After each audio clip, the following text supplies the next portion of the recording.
Love Among the Chickens by P.G. Wodehouse. Chapter 19. Asking Papa. Reviewing the matter later, I could see that I made one or two blunders in my conduct of the campaign to win over Professor Derrick.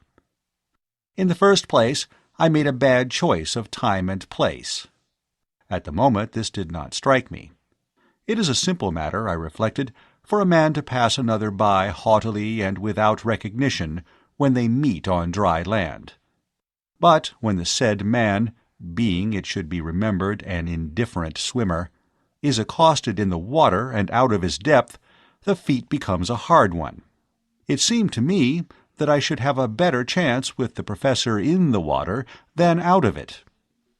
My second mistake, and this was brought home to me almost immediately, was in bringing Euchridge along.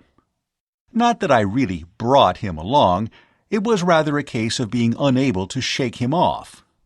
When he met me on the gravel outside the house at 7:45 on the following morning, clad in a dingy mackintosh, which, swinging open, revealed a purple bathing suit, I confess that my heart sank. Unfortunately, all my efforts to dissuade him from accompanying me were attributed by him to a pardonable nervousness, or, as he put it, to the needle. "Buck up, laddie," he roared encouragingly. "I had anticipated this. Something seemed to tell me that your nerve would go when it came to the point. You're deuced lucky, old horse, to have a man like me at your side. Why, if you were alone, you wouldn't have a word to say for yourself. You just gape at the man and yammer. But I'm with you, laddie, I'm with you. If your flow of conversation dries up, count on me to keep the thing going."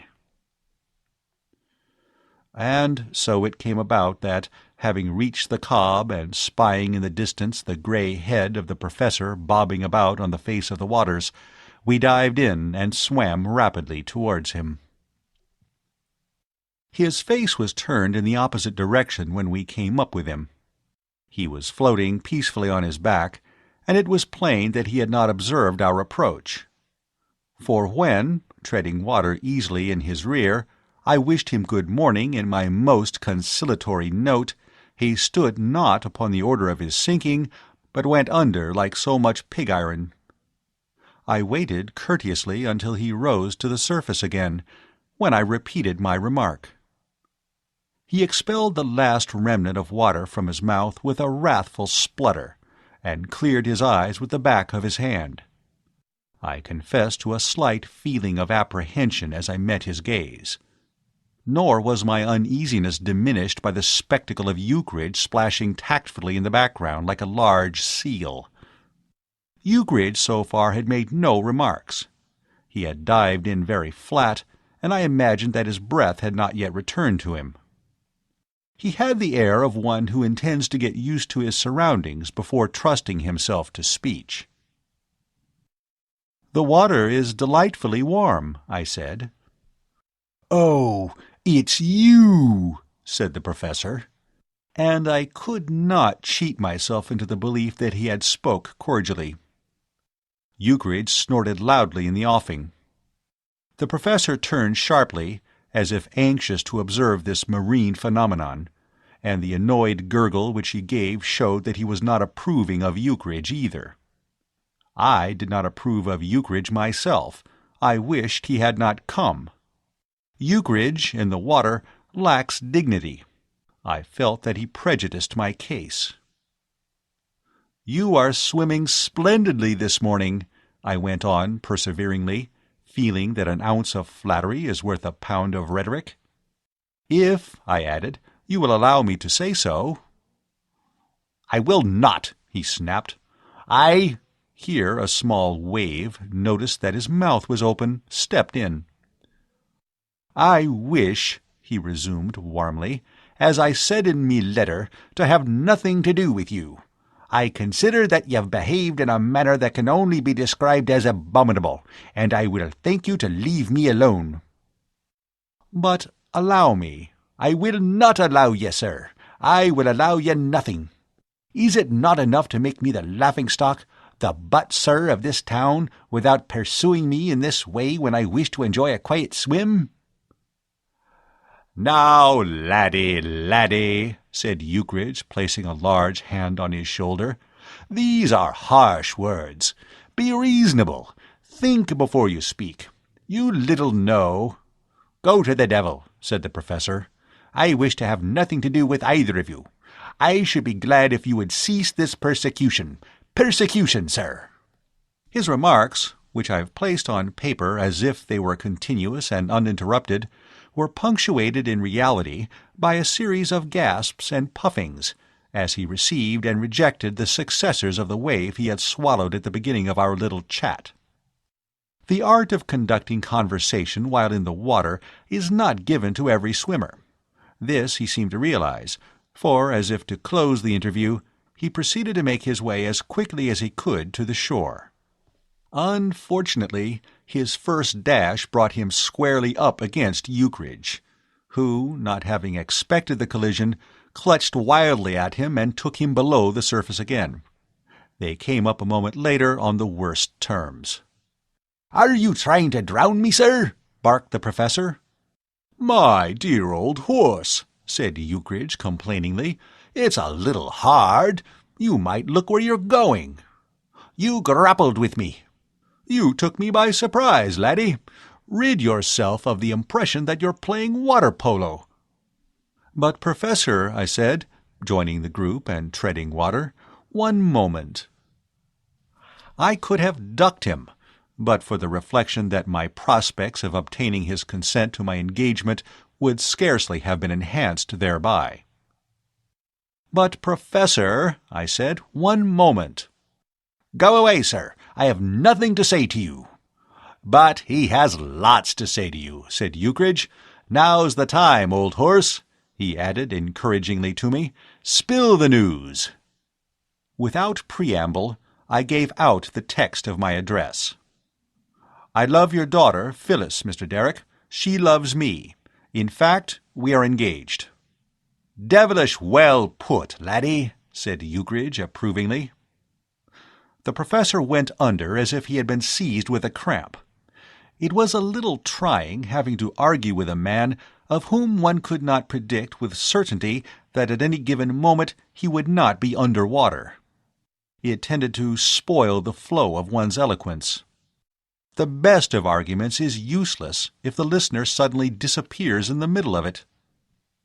"Stick to it, old horse," said Euclid. "I think you're going to bring it off." I stuck to it. "Mr. Derrick," I said as his head emerged, "you are naturally surprised." "You would be," said Euclid. "We don't blame you," he added handsomely. You... So far from cooling the professor, liberal doses of water seemed to make him more heated. "You impudent scoundrel!" My reply was more gentlemanly, more courteous, on a higher plane altogether. I said winningly, "Cannot we let bygones be bygones?" From his remarks, I gathered that we could not. I continued. I was under the unfortunate necessity of having to condense my speech. I was not able to let myself go as I could have wished, for time was an important consideration. Ere long, swallowing water at his present rate, the professor must inevitably become waterlogged. "I have loved your daughter," I said rapidly, "ever since I first saw her." "And he's a capital chap," interjected Euclid. "One of the best. Known him for years. You'll like him." "I learned last night that she loved me, but she will not marry me without your consent. Stretch your arms out straight from the shoulders and fill your lungs well, and you can't sink. So I have come this morning to ask for your consent." "Give it," advised Euclid. "Couldn't do better. A very sound fellow. Pots of money, too. At least he will have when he marries." "I know we haven't been on the best of terms lately. For heaven's sake, don't try to talk or you'll sink." "The fault," I said generously, "was mine." "Well put," said Euclid. "But when you have heard my explanation, I am sure you will forgive me. There, I told you so." He reappeared some few feet to the left. I swam up and resumed. "When you left us so abruptly after our little dinner party—" "Come again some night," said Euclid cordially. "Any time you're passing." "You put me in a very awkward position.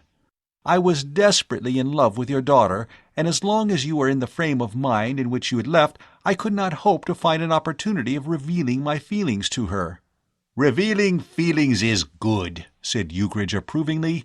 "Neat." "You see what a fix I was in, don't you? Keep your arms well out.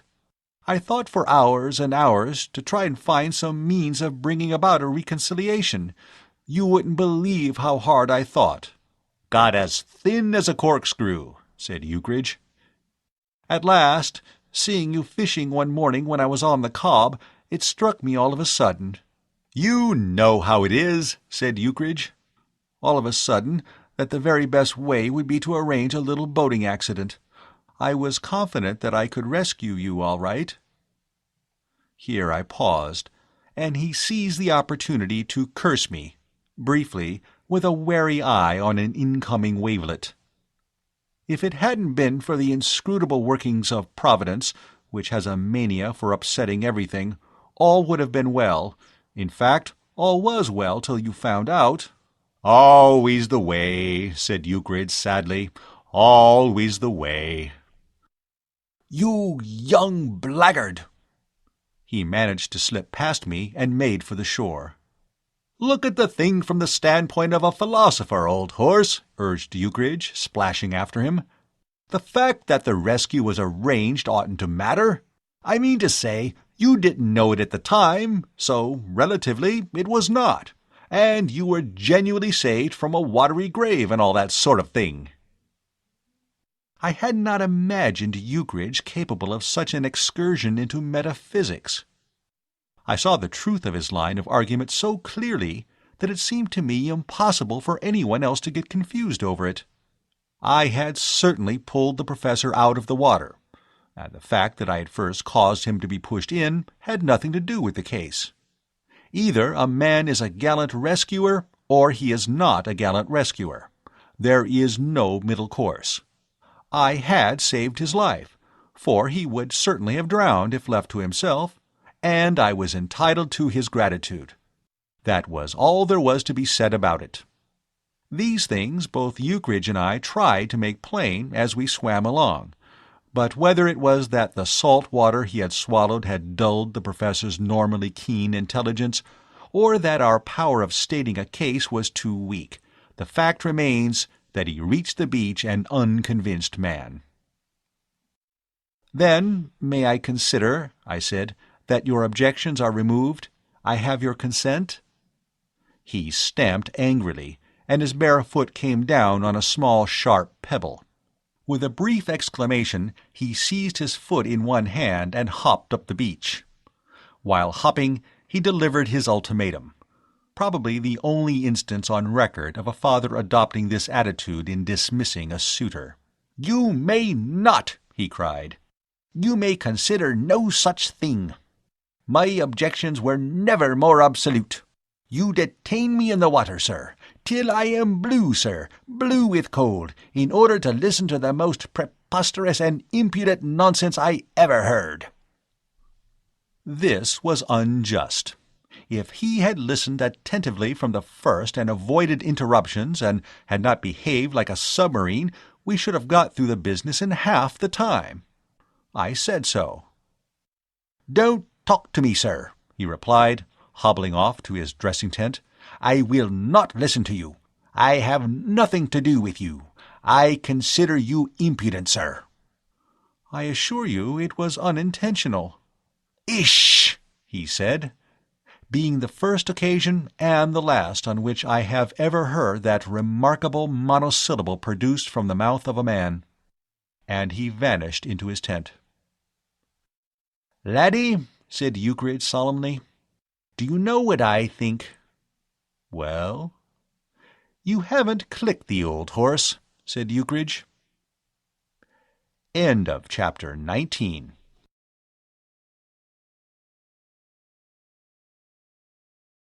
Love Among the Chickens by P.G. Wodehouse. Chapter 20. Scientific Golf.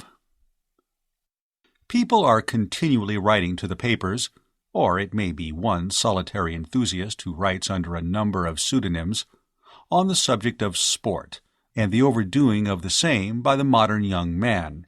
I recall one letter in which Efficiency gave it as his opinion that if the young man played less golf and did more drill, he would be all the better for it. I propose to report my doings with the professor on the links at some length in order to refute this absurd view. Everybody ought to play golf, and nobody can begin it too soon. There ought not to be a single able-bodied infant in the British Isles who has not foozled a drive.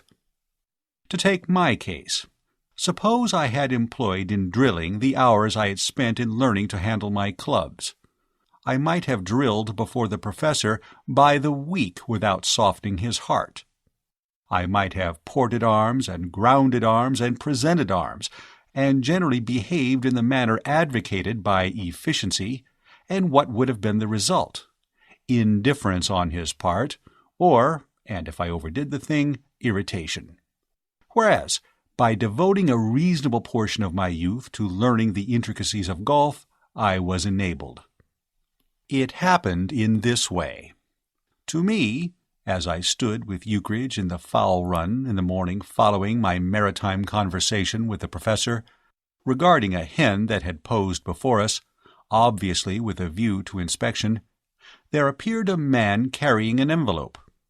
Euclid, who by this time saw, as Calverley almost said, under every hat a dun, and imagined that no envelope could contain anything but a small account, softly and silently vanished away, leaving me to interview the enemy. "Mr. Garnet, sir," said the foe. I recognized him. He was Professor Derrick's gardener. I opened the envelope. No, Father's blessings were absent. The letter was in the third person. Professor Derrick begged to inform Mr. Garnet that by defeating Mr. Saul Potter he had qualified for the final round of the Combe Regis golf tournament, in which he understood Mr. Garnet was to be his opponent. If it would be convenient for Mr. Garnet to play off the match on the present afternoon, Professor Derrick would be obliged if he would be at the clubhouse at 2:30. If this hour and day were unsuitable, would he kindly arrange others? The bearer would wait. The bearer did wait.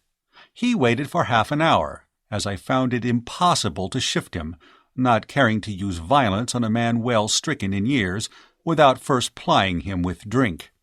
He absorbed more of our diminishing cask of beer than we could conveniently spare, and then trudged off with a note, beautifully written in the third person, in which Mr. Garnet, after numerous compliments and thanks, begged to inform Professor Derrick that he would be at the clubhouse at the hour mentioned.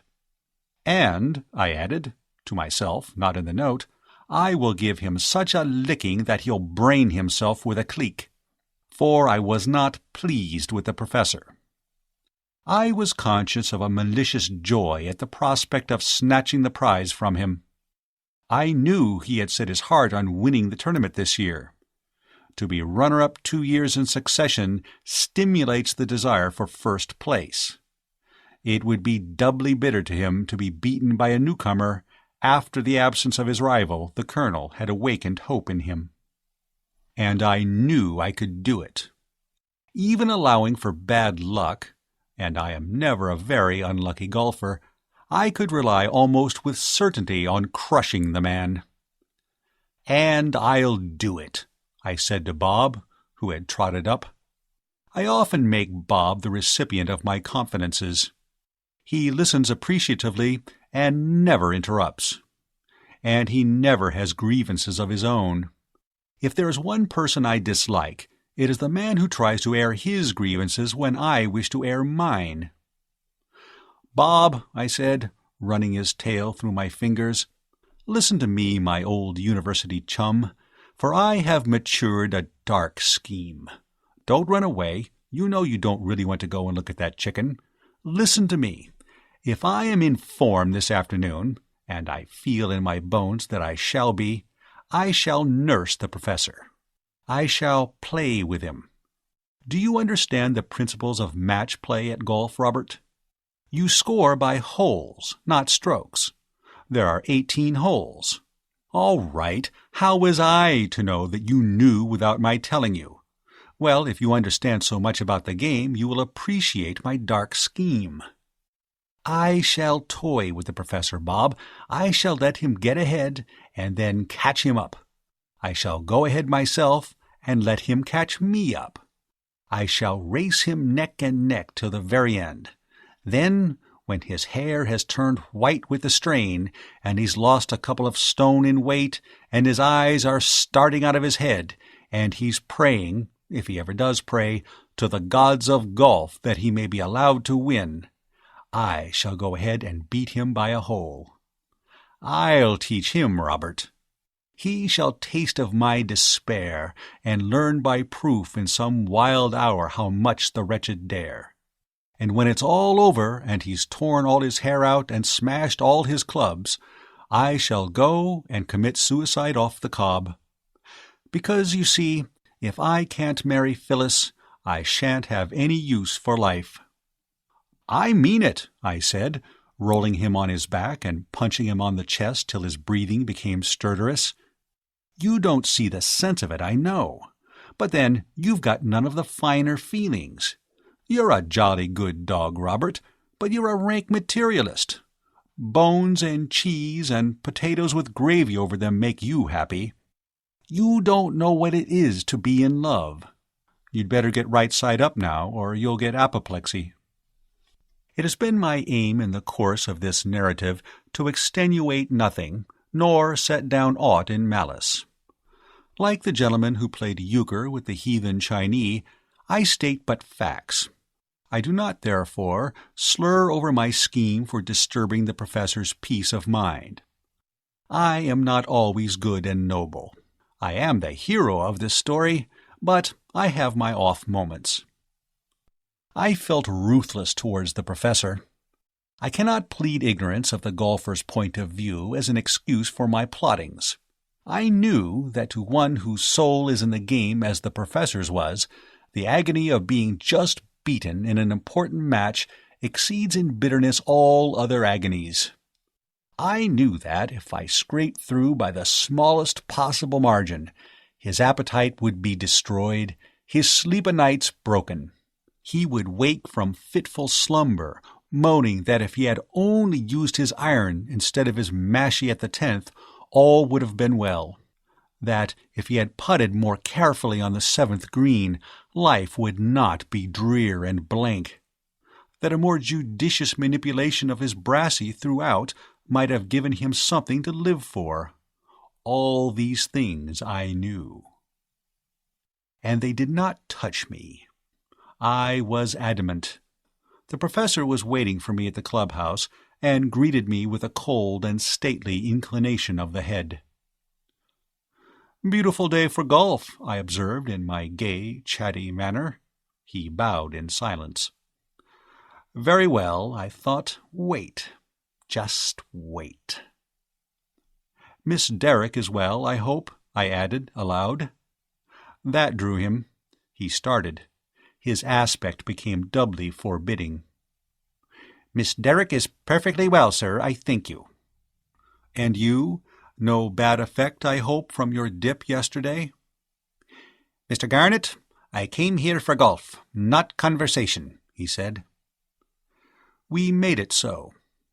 I drove off from the first tee. It was a splendid drive. I should not say so if there were anyone else to say so for me. Modesty would forbid. But, as there is no one, I must repeat the statement. It was one of the best drives of my experience. The ball flashed through the air, took the bunker with a dozen feet to spare, and rolled onto the green. I had felt all along that I should be in form. Unless my opponent was equally above himself, he was a lost man. I could toy with him. The excellence of my drive had not been without its effect on the professor. I could see that he was not confident.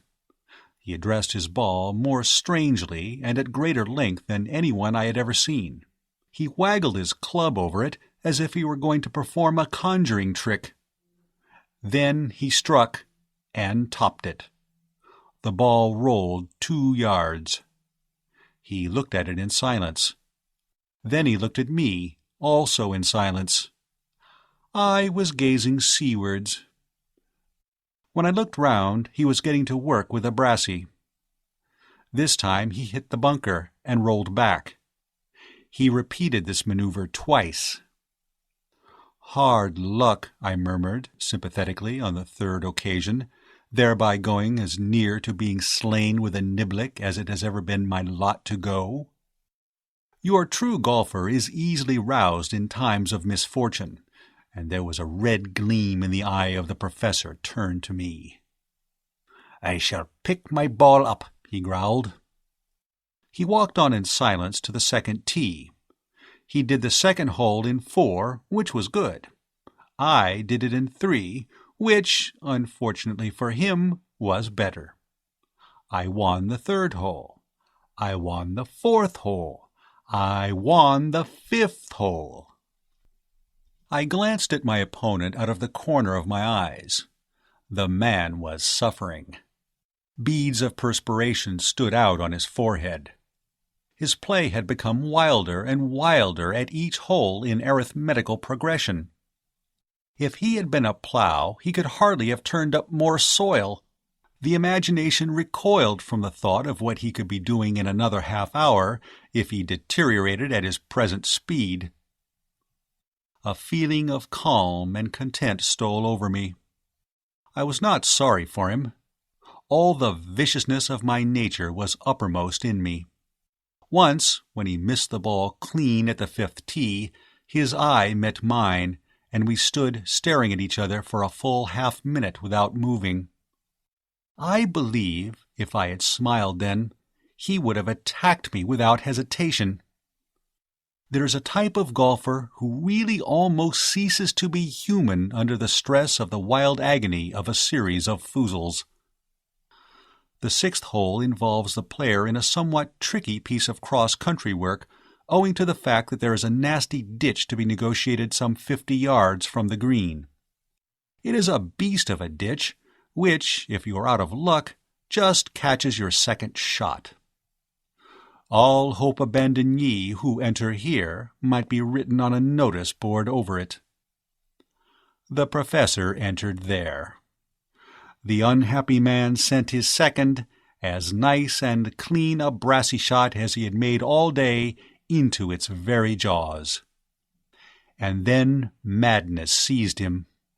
A merciful local rule, framed by kindly men who have been in that ditch themselves, enacts that in such a case the player may take his ball and throw it over his shoulder, losing a stroke.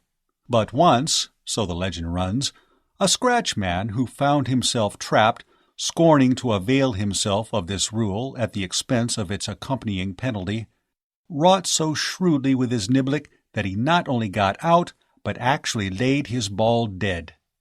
And now optimists sometimes imitate his gallantry, though no one yet has been able to imitate his success. The professor decided to take a chance, and he failed miserably.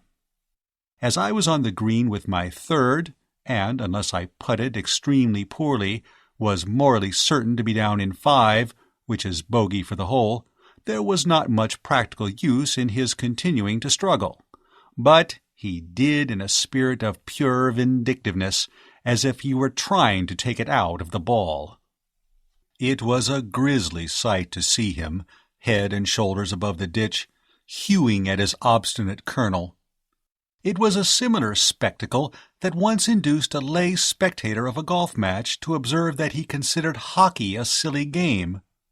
16, said the professor between his teeth. Then he picked up his ball. I won the 7th hole. I won the 8th hole. The 9th we halved, for in the black depths of my soul I had formed a plan of fiendish subtlety. I intended to allow him to win, with extreme labor, 8 holes in succession. Then, when hope was once more strong in him, I would win the last, and he would go mad. I watched him carefully as we trudged on. Emotions chased one another across his face. When he won the 10th hole, he merely refrained from oaths. When he won the 11th, a sort of sullen pleasure showed in his face. It was at the 13th that I detected the first dawning of hope. From then onward, it grew. When, with a sequence of shocking shots, he took the 17th hole in 7, he was in a parlous condition. His run of success had engendered within him a desire for conversation. He wanted, as it were, to flap his wings and crow. I could see dignity was wrestling with talkativeness. I gave him the lead. "You have got your form now," I said. Talkativeness had it. Dignity retired hurt. Speech came from him in a rush. When he brought off an excellent drive from the 18th tee, he seemed to forget everything. "Me dear boy," he began, and stopped abruptly in some confusion. Silence once more brooded over us as we played ourselves up the fairway and on to the green. He was on the green in 4. I reached it in 3. His 6th stroke took him out. I putted carefully to the very mouth of the hole. I walked up to my ball and paused. I looked at the professor. He looked at me. "Go on," he said hoarsely. Suddenly, a wave of compassion flooded over me. What right had I to torture the man like this? "Professor," I said. "Go on," he repeated. "That looks a simple shot," I said, eyeing him steadily. "But I might miss it." He started. "And then you would win the championship." He dabbed at his forehead with a wet ball of a handkerchief. "It would be very pleasant for you after getting so near it the last 2 years." "Go on," he said for the 3rd time, but there was a note of hesitation in his voice. "Sudden joy," I said, "would almost certainly make me miss it." We looked at each other. He had the golf fever in his eyes. "If," I said slowly, lifting my putter, "you were to give your consent to my marriage with Phyllis—" He looked from me to the ball, from the ball to me, and back to the ball. It was very, very near the hole. "Why not?" I said. He looked up and burst into a roar of laughter. "You young devil," said he, smiting his thigh. "You young devil, you've beaten me." "On the contrary," I said, "you have beaten me." I left the professor at the clubhouse and raced back to the farm. I wanted to pour my joys into a sympathetic ear. Eucridge, I knew, would offer that same sympathetic ear. A good fellow, Eucridge. Always interested in what you had to tell him, never bored. "Eucridge!" I shouted. No answer. I flung open the dining-room door. Nobody. I went to the drawing-room. It was empty. I drew the garden, and his bedroom. He was not in either. "He must have gone for a stroll," I said. I rang the bell. The hired retainer appeared, calm and imperturbable as ever. "Sir?" "Oh, where is Mr. Eucridge, Beale?" "Mr. Eucridge, sir," said the hired retainer nonchalantly, "has gone." "Gone?" "Yes, sir. Mr. Eucridge and Mrs. Eucridge went away together by the 3 o'clock train." End of Chapter 20.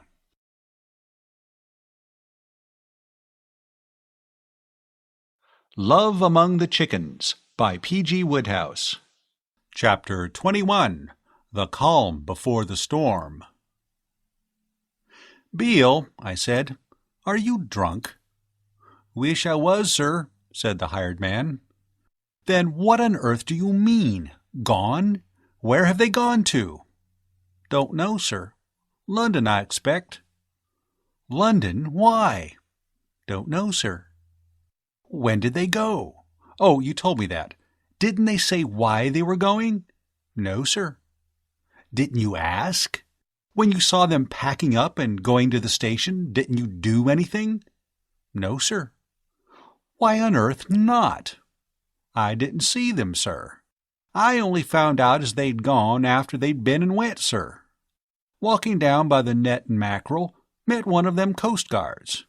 'Oh,' says he, 'so you're moving.' 'Who's a-moving?' I says to him. 'Well,' he says to me, 'I seen your Mr. Euchridge and his missus get into the 3 o'clock train for Axminster. I thought as you was all a-moving.' 'Ho,' I says, 'ho,' wondering, and I goes on. When I gets back, I asked the missus did she see them packing their boxes, and she says, 'No,' she says, 'they didn't pack no boxes as she knowed of.' And blowed if they had, Mr. Garnet, sir." "What? They didn't pack?" "No, sir." We looked at one another. "Beale," I said. "Sir?" "Do you know what I think?" "Yes, sir." "They've bolted."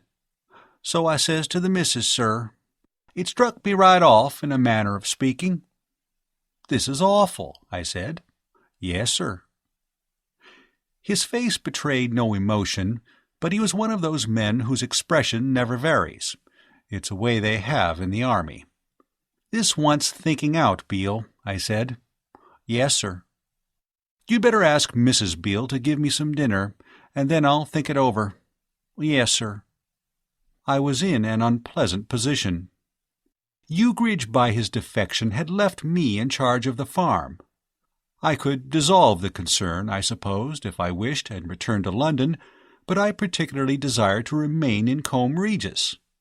To complete the victory I'd won on the links, it was necessary for me to continue as I had begun. I was in the position of a general who has conquered a hostile country and is obliged to soothe the feelings of the conquered people before his labors can be considered at an end. I had rushed the professor.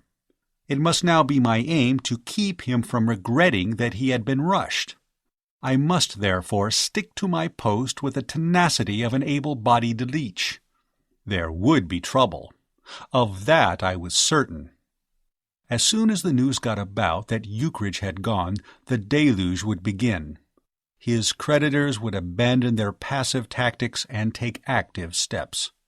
There was a chance that aggressive measures would be confined to the enemy at our gates, the tradesmen of Combe Regis. But the probability was that the news would spread and the injured merchants of Dorchester and Axminster rush to the scene of hostilities.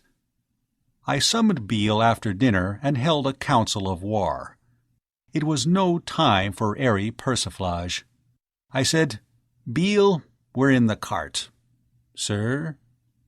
"Mr. Euchridge going away like this has left me in a most unpleasant position. I would like to talk it over with you. I dare say you know that Mr. Euchridge owes a considerable amount of money round about here to tradesmen." "Yes, sir." "Well, when they found out that he has, shot the moon, sir," suggested the hired retainer helpfully. "Gone to town," I amended. "When they find out that he has gone up to town, they are likely to come bothering us a good deal." "Yes, sir." "I fancy that we shall have them all round here tomorrow. News of this sort always spreads quickly. The point is, then, what are we to do?" He propounded no scheme, but stood in an easy attitude of attention, waiting for me to continue. I continued. "Let's see exactly how we stand," I said. "My point is that I particularly wish to go on living down here for at least another fortnight. Of course, my position is simple. I am Mr. Euchridge's guest. I shall go on living as I have been doing up to the present. He asked me down here to help him look after the fowls, so I shall go on looking after them. Complications set in when we come to consider you and Mrs. Beale. I suppose you won't care to stop on after this?" The hired retainer scratched his chin and glanced out of the window. The moon was up, and the garden looked cool and mysterious in the dim light. "It's a pretty place, Mr. Garnet, sir," he said. "It is," I said, "but about other considerations. There's the matter of wages. Are yours in arrears?" "Yes, sir, a month." "And Mrs. Beale's the same, I suppose?" "Yes, sir, a month." "Well, it seems to me, Beale, you can't lose anything by stopping on." "I can't be paid any less than I have been, sir," he agreed. "Exactly. And, as you say, it's a pretty place. You might as well stop on and help me in the fowl run. What do you think?" "Very well, sir." "And Mrs. Beale will do the same?" "Yes, sir." "That's excellent. You're a hero, Beale. I shan't forget you. There's a check coming to me from a magazine in another week for a short story. When it arrives, I'll look into that matter of back wages. Tell Mrs. Beale I'm much obliged to her, will you?" "Yes, sir." Having concluded that delicate business, I lit my pipe and strolled out into the garden with Bob. I cursed Eucridge as I walked. It was abominable of him to desert me in this way. Even if I had not been his friend, it would have been bad. The fact that we had known each other for years made it doubly discreditable. He might at least have warned me and given me the option of leaving the sinking ship with him. But, I reflected, I ought not to be surprised. His whole career, as long as I had known him, had been dotted with little eccentricities of a type which an unfeeling world generally stigmatizes as shady. They were small things, it was true, but they ought to have warned me. We are most of us wise after the event. When the wind is blown, we can generally discover a multitude of straws which should have shown us which way it was blowing. Once, I remembered, in our schoolmaster days, when guineas, though regular, were few, we had had occasion to increase his wardrobe. If I recollect rightly, he thought he had a chance of a good position in the tutoring line, and only needed good clothes to make it his. We took £4 of his salary in advance. He was in the habit of doing this. He never had any salary left by the end of term, it having vanished in advance loans beforehand. With this he was to buy 2 suits, a hat, new boots, and collars. When it came to making the purchases, he found what he had overlooked previously in his optimistic way, that £4 did not go very far. At the time, I remember, I thought his method of grappling with the situation humorous. He bought a hat for 3 and 6pence, and got the suits and boots on the installment system, paying a small sum in advance, as earnest of more to come. Then he pawned 1 suit to pay for the first few installments, and finally departed to be known no more. His address he had given, with a false name, at an empty house, and when the tailor arrived with his minions of the law, all he found was an annoyed caretaker and a pile of letters written by himself, containing his bill in its various stages of evolution. Or again, there was a bicycle and photograph shop near the school.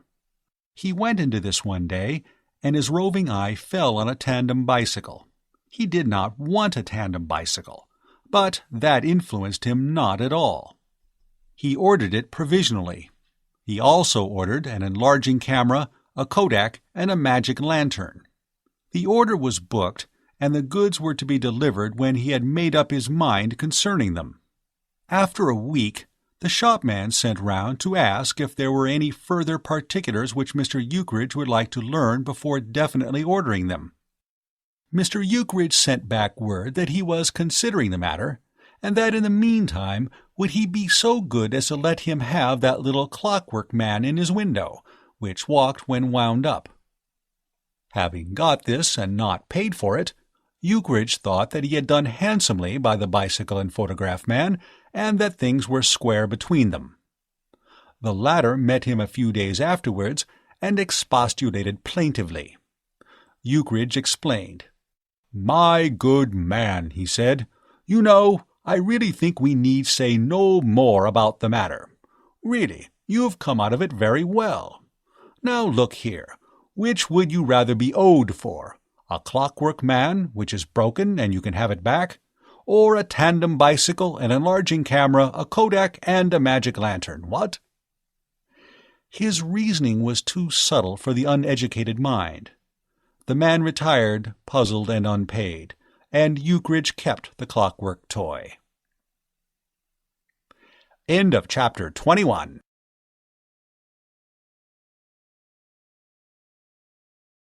Love Among the Chickens by P.G. Wodehouse. Chapter 22. The Storm Breaks. Rather to my surprise, the next morning passed off uneventfully. Our knocker advertised no dun.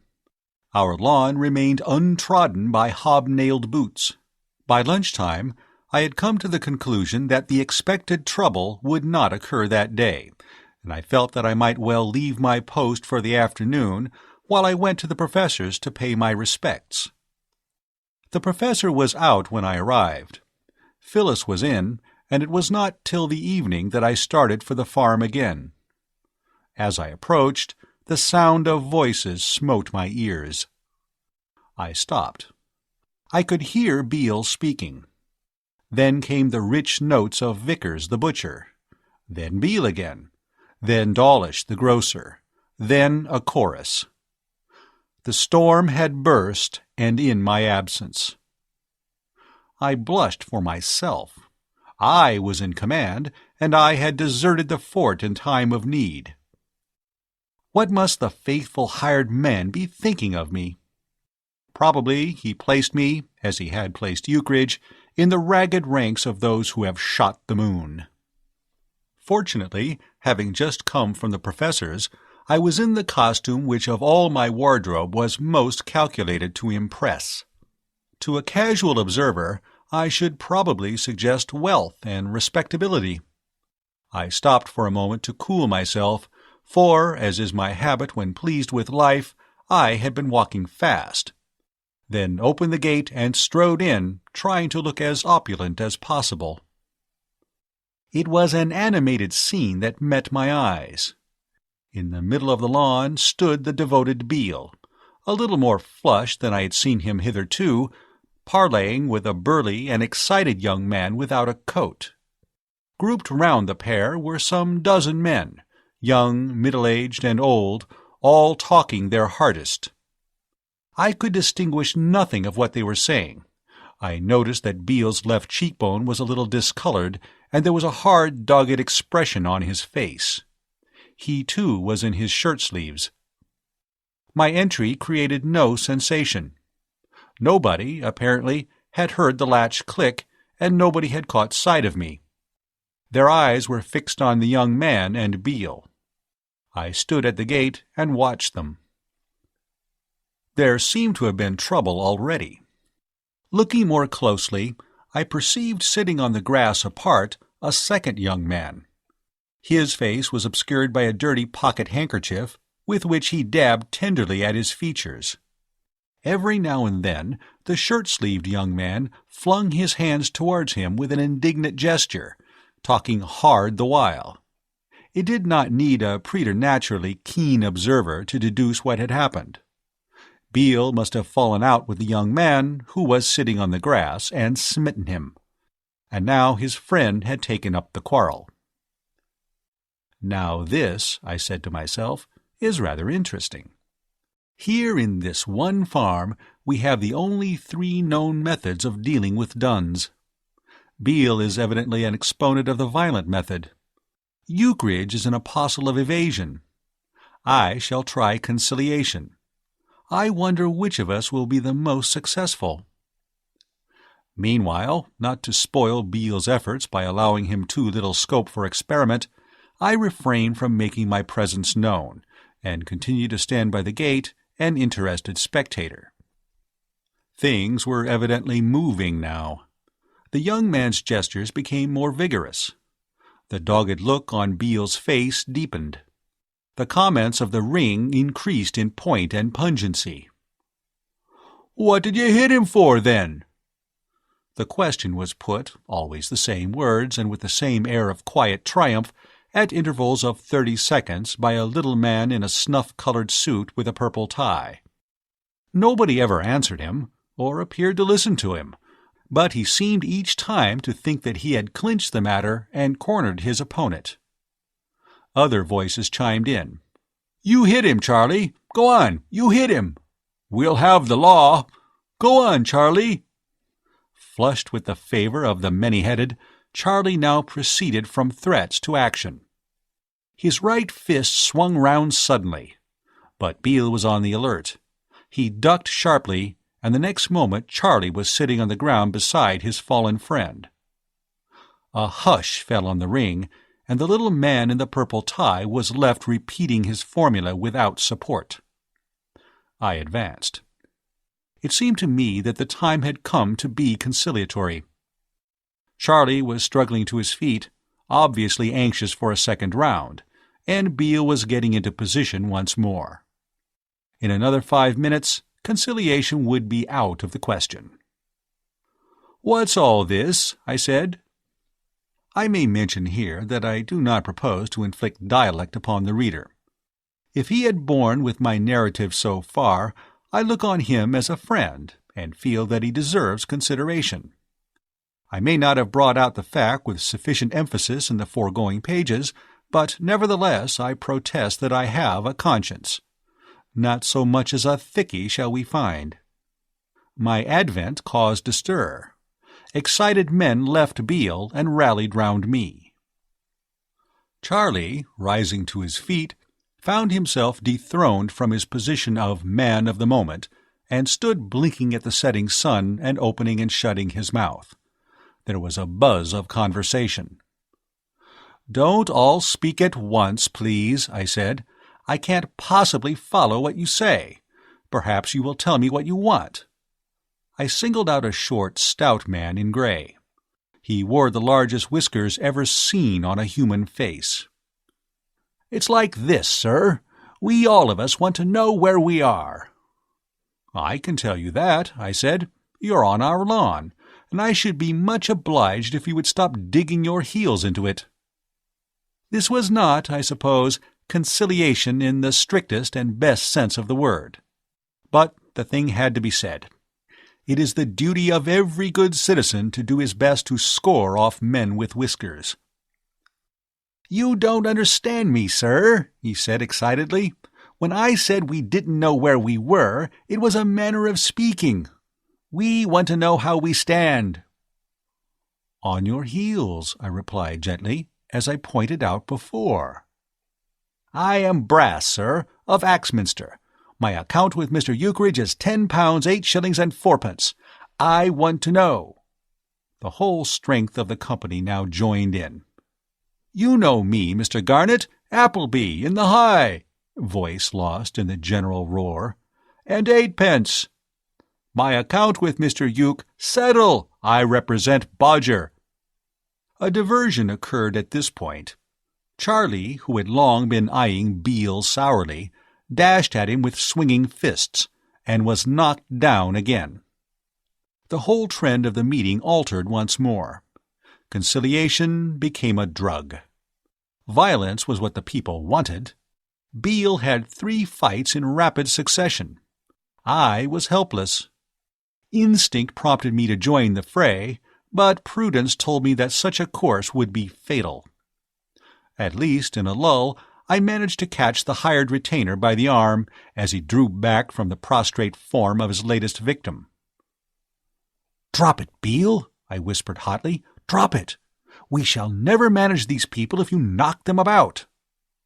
Go indoors and stay there while I talk to them." "Mr. Garnet, sir," said he, the light of battle dying out of his eyes, "it's 'ard. It's cruel 'ard. I ain't 'ad a turn-up, not to call a turn-up, since I've been a time-expired man.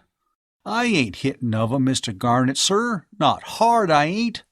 That there first of 'em, he played me dirty, hittin' at me when I wasn't looking. They can't say as I started it." "That's all right, Beale," I said soothingly. I know it wasn't your fault, and I know it's hard on you to have to stop, but I wish you would go indoors. I must talk to these men, and we shan't have a moment's peace while you're here. Cut along." "Very well, sir, but it's hard. Mayn't I have just one go at that Charlie, Mr. Garnet?" he asked wistfully. "No, no, go in."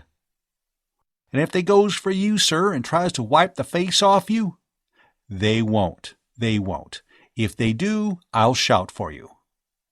He went reluctantly into the house, and I turned again to my audience. "If you will kindly be quiet for a moment," I said. "I am Appleby, Mr. Garnet, in the High Street. Mr. Eucridge, £8 14 Kindly glance." I waved my hands wildly above my head. "Stop, stop, stop!" I shouted. The babble continued, but diminished gradually in volume. Through the trees, as I waited, I caught a glimpse of the sea. I wished I was out on the Cobb, where beyond these voices there was peace. My head was beginning to ache, and I felt faint for want of food. "Gentlemen!" I cried as the noise died away. The latch of the gate clicked. I looked up and saw a tall, thin young man in a frock coat and silk hat enter the garden. It was the first time I had seen the costume in the country. He approached me. "Mr. Eucridge, sir?" he said. "My name is Garnet. Mr. Eucridge is away at the moment." "I come from Whiteley's, Mr. Garnet. Our Mr. Blenkinsop having written on several occasions to Mr. Eucridge, calling his attention to the fact that his account has been allowed to mount to a considerable figure, and having received no satisfactory reply, desired me to visit him. I am sorry that he is not at home." "So am I," I said with feeling. "Do you expect him to return shortly?" "No," I said, "I do not." He was looking curiously at the expectant band of duns. I forestalled his question. "Those are some of Mr. Eucridge's creditors," I said. "I am just about to address them. Perhaps you will take a seat. The grass is quite dry. My remarks will embrace you as well as them." Comprehension came into his face, and the natural man in him peeped through the polish. "Great Scott! Has he done a bunk?" he cried. "To the best of my knowledge, yes," I said. He whistled. I turned again to the local talent. "Gentlemen!" I shouted. "Hear, hear!" said some idiot. "Gentlemen, I intend to be quite frank with you. We must decide just how matters stand between us." A voice, "Where's Eucridge?" "Mr. Eucridge left for London suddenly." Bitter laughter. "Yesterday afternoon. Personally, I think he will come back very shortly." Hoots of derision greeted this prophecy. I resumed. "I fail to see your object in coming here. I have nothing for you. I couldn't pay your bills if I wanted to." It began to be borne upon me that I was becoming unpopular. "I am here simply as Mr. Eucridge's guest," I proceeded. "After all, why should I spare the man? I have nothing whatever to do with his business affairs. I refuse absolutely to be regarded as in any way indebted to you. I am sorry for you. You have my sympathy. That is all I can give you, sympathy and good advice." Dissatisfaction. I was getting myself disliked. And I had meant to be so conciliatory, to speak to these unfortunates words of cheer which should be as olive oil poured into a wound. For I really did sympathize with them. I considered that Eucridge had used them disgracefully. But I was irritated. My head ached abominably. "Then am I to tell our Mr. Blenkinsop," asked the frock-coated one, "that the money is not and will not be forthcoming?" "When the next time you smoke a quiet cigar with your Mr. Blenkinsop," I replied courteously, "and find the conversation flagging, I rather think I should say something of the sort. We shall, of course, instruct our solicitors at once to institute legal proceedings against your Mr. Eucridge. Don't call him my Mr. Eucridge. You can do whatever you please. That is your last word on the subject? I hope so, but I fear not. Where's our money? Demanded a discontented voice from the crowd. An idea struck me.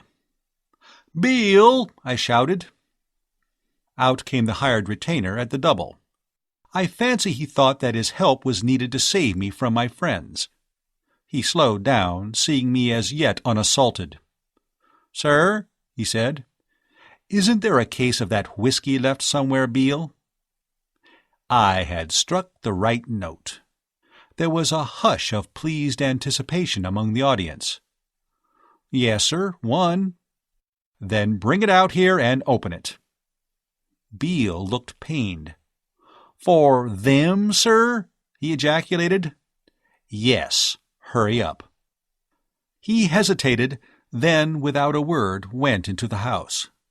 A hearty cheer went up as he reappeared with the case. I proceeded indoors in search of glasses and water. Coming out, I realized my folly in having left Beale alone with our visitors even for a minute. A brisk battle was raging between him and a man whom I do not remember to have seen before. The frock-coated young man was looking on with a pale fear stamped upon his face, but the rest of the crowd were shouting advice, and encouragement was being given to Beale. How, I wondered, had he pacified the mob? I soon discovered. As I ran up as quickly as I could, hampered as I was by the jugs and glasses, Beale knocked his man out with the clean precision of the experienced boxer, and the crowd explained in chorus that it was the potboy from the Ned and Mackerel. Like everything else, the whiskey had not been paid for, and the potboy, arriving just as the case was being opened, had made a gallant effort to save it from being distributed free to his fellow citizens. By the time he came to, the glasses were circulating merrily, and, on observing this, he accepted the situation philosophically enough and took his turn and turnabout with the others. Everybody was now in excellent fettle. The only malcontents were Beale, whose heart plainly bled at the waste of good Scotch whisky, and the frock-coated young man, who was still pallid. I was just congratulating myself, as I eyed the revellers, on having achieved a masterstroke of strategy, when that demon Charlie, his defeat, I suppose, still rankling, made a suggestion. From his point of view, a timely and ingenious suggestion. "We can't see the color of our money," he said pithily, "but we can have our own back." That settled it. The battle was over. The most skillful general must sometimes recognize defeat. I recognized it then, and threw up my hand. I could do nothing further with them. I had done my best for the farm. I could do no more. I lit my pipe and strolled into the paddock. Chaos followed. Indoors and out of doors they raged without check. Even Beale gave the thing up. He knocked Charlie into a flower bed and then disappeared in the direction of the kitchen. It was growing dusk. From inside the house came faint sounds of bibulous mirth as the sacking party emptied the rooms of their contents. In the fowl run, a hen was crooning sleepily in its coop. It was a very soft, liquid, soothing sound. Presently out came the invaders with their loot, one with a picture, another with a vase, another bearing the gramophone upside down. They were singing in many keys and times. Then I heard somebody, Charlie again, it seemed to me, propose a raid on the fowl run. The fowls had had their moments of unrest since they had been our property, but what they had gone through with us was peace compared to what befell them then. Not even on the second evening of our visit, when we had run unmeasured miles in pursuit of them, had there been such confusion. Roused abruptly from their beauty sleep, they fled in all directions. Their pursuers, roaring with laughter, staggered after them. They stumbled over one another. The summer evening was made hideous with the noise of them. "Disgraceful, sir. Is it not disgraceful?" said a voice in my ear. The young man from Whiteley stood beside me. He did not look happy. His forehead was damp. Somebody seemed to have stepped on his hat, and his coat was smeared with mold. I was turning to answer him when from the dusk in the direction of the house came a sudden roar. A passionate appeal to the world in general to tell the speaker what all this meant. There was only one man of my acquaintance with a voice like that. I walked without hurry towards him. "Good evening, Eucridge," I said.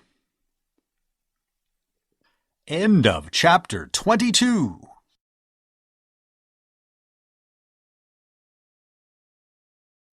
Love Among the Chickens by P.G. Wodehouse.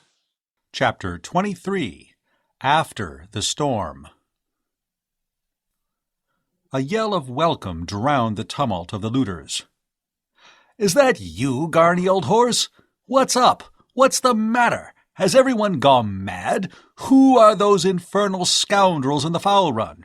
What are they doing? What's been happening?" "I have been entertaining a little meeting of your creditors," I said, "and now they are entertaining themselves."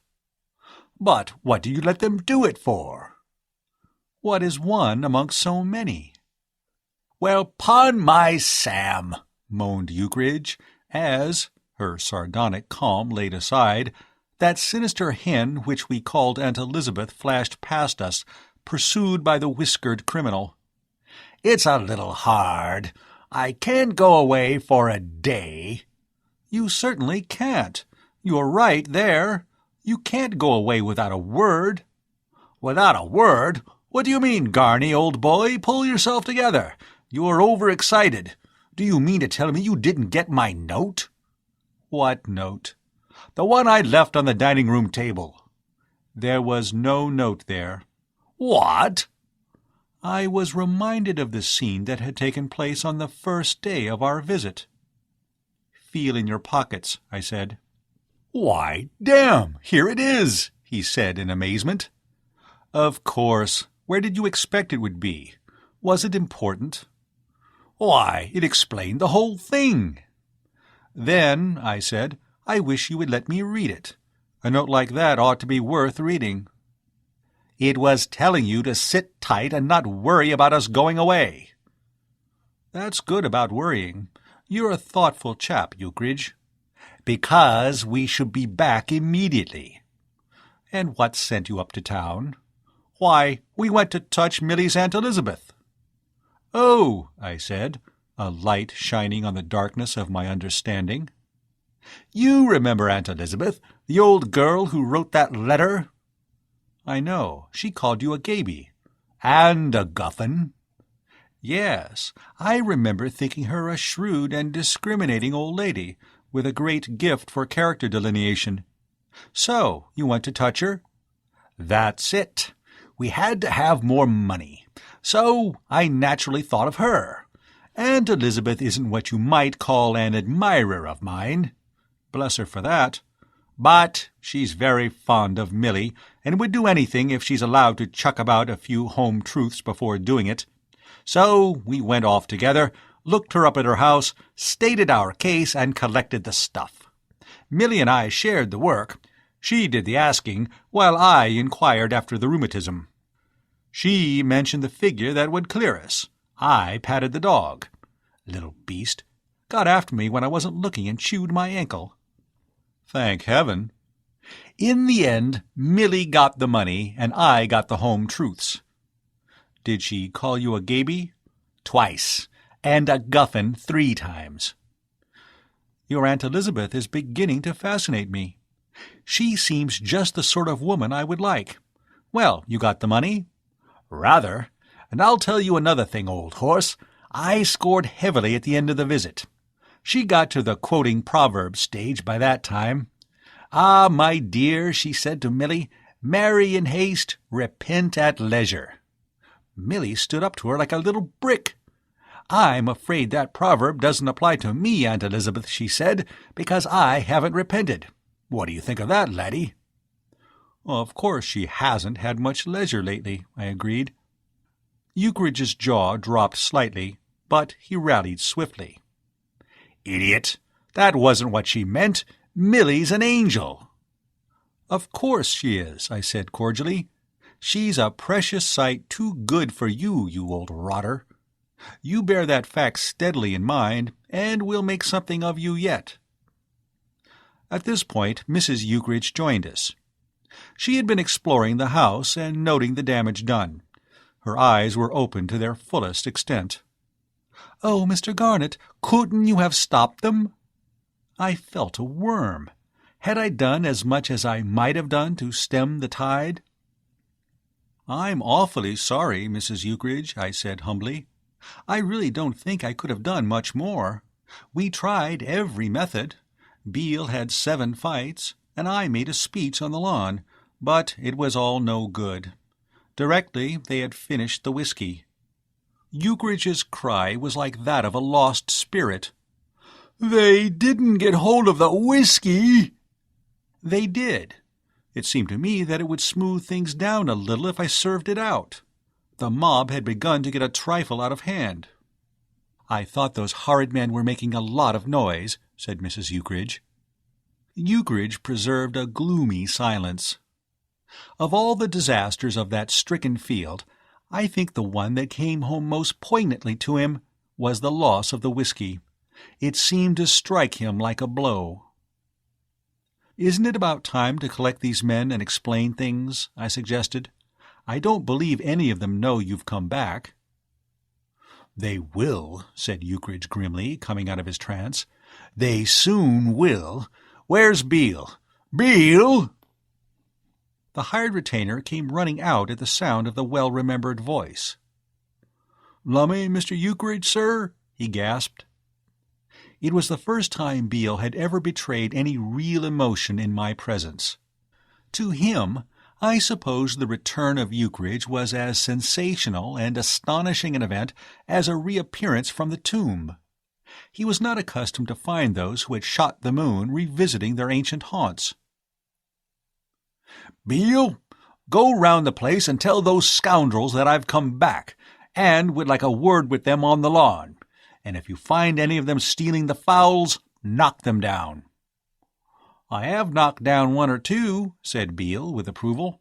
"That Charlie—" "Beale," said Euchridge, much moved, "you're an excellent fellow. One of the very best. I will pay you your back wages before I go to bed."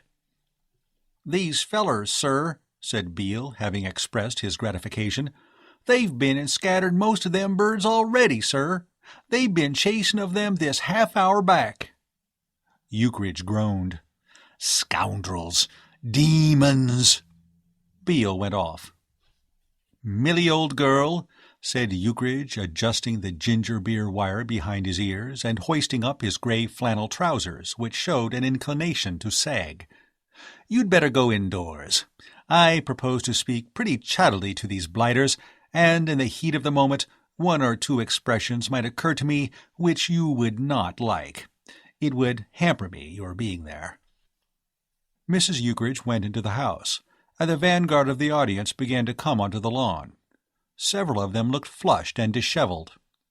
I have a suspicion that Beale had shaken sobriety into them.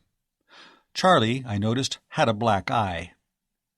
They assembled on the lawn in the moonlight, and Euchridge, with his cap well over his eyes and his mackintosh hanging round him like a Roman toga, surveyed them sternly and began his speech. You scoundrels, you blighters, you worms, you weeds." I always like to think of Stanley Fanshawe Euchridge as I saw him at that moment. There have been times during a friendship of many years when his conduct did not recommend itself to me. It has sometimes happened that I have seen flaws in him. But on this occasion he was at his best. He was eloquent. He dominated his audience. Long before he had finished, I was feeling relieved that he had thought of sending Mrs. Eucridge indoors when he did. And Beale was hanging on his words with a look in his eyes which I had never seen there before, a look of reverence, almost of awe, the look of a disciple who listens to a master. He poured scorn upon his hearers, and they quailed. He flung invective at them, and they wilted. Strange oaths, learned among strange men on cattle ships or gleaned on the waterfronts of Buenos Aires and San Francisco, slid into the stream of his speech. It was hard, he said in part. It was, upon his Sam, a little hard that a gentleman, moreover, who had done so much to stimulate local trade with large orders and what-not, could not run up to London for 5 minutes on business without having his private grounds turned upside down by a gang of cattle-ship adjectived San Francisco substantives who behaved as if the whole of the Buenos Aires phrased place belonged to them. He had intended to do well by them. He had meant to continue putting business in their way, expanding their trade. But would he after what had occurred? Not by a jugful. As soon as ever the sun had risen and another day begun, their miserable account should be paid in full and their connection with him cut off. Afterwards, it was probable that he would institute legal proceedings against them in the matter of trespass and wholesale damage to property. And if they didn't all end their infernal days in some dashed prison, they might consider themselves uncommonly lucky. And if they didn't make themselves scarce in considerably under 2 ticks, he proposed to see what could be done with Beale's shotgun. Beale here withdrew with a pleased expression to fetch the weapon. He was sick of them. They were blighters, creatures that it would be fulsome flattery to describe as human beings. He would call them skunks, only he did not see what the skunks had done to be compared with them. And now they might go. Quick. We were quiet at the farm that night. Eucridge sat like Marius among the ruins of Carthage and refused to speak. Eventually he took Bob with him and went for a walk. Half an hour later, I too wearied of the scene of desolation. My errant steps took me in the direction of the sea. As I approached, I was aware of a figure standing in the moonlight, gazing silently out over the waters. Beside the figure was a dog. The dark moments of optimistic minds are sacred, and I would no more have ventured to break in on Eucridge's thoughts at that moment than, if I had been a general in the Grand Army, I would have opened conversation with Napoleon during the retreat from Moscow. I was withdrawing as softly as I could, when my foot grated on the shingle. Eucridge turned. "Hello, Garney." "Hello, old man," I murmured in a death-bedside voice. He came towards me, Bob trotting at his heels. And as he came, I saw with astonishment that his mien was calm, even cheerful. I should have known my Eucridge better than to be astonished. You cannot keep a good man down, and already Stanley Fanshawe Eucridge was himself again. His eyes sparkled buoyantly behind their pince-nez. "Garney, old horse, I've been thinking, laddie. I've got an idea. The idea of a lifetime. The best ever, 'pon my Sam. I'm going to start a duck farm." "A duck farm?" "A duck farm, laddie, and run it without water. My theory is, you see, that ducks get thin by taking exercise and swimming about all over the place, so that if you kept them always on land, they'd get jolly fat in about half the time, and no trouble and expense. See, what? Not a flaw in it, old horse. I've thought the whole thing out." He took my arm affectionately. "Now listen. We'll say that the profits on the first year at a conservative estimate." The end of Love Among the Chickens by P.G. Wodehouse.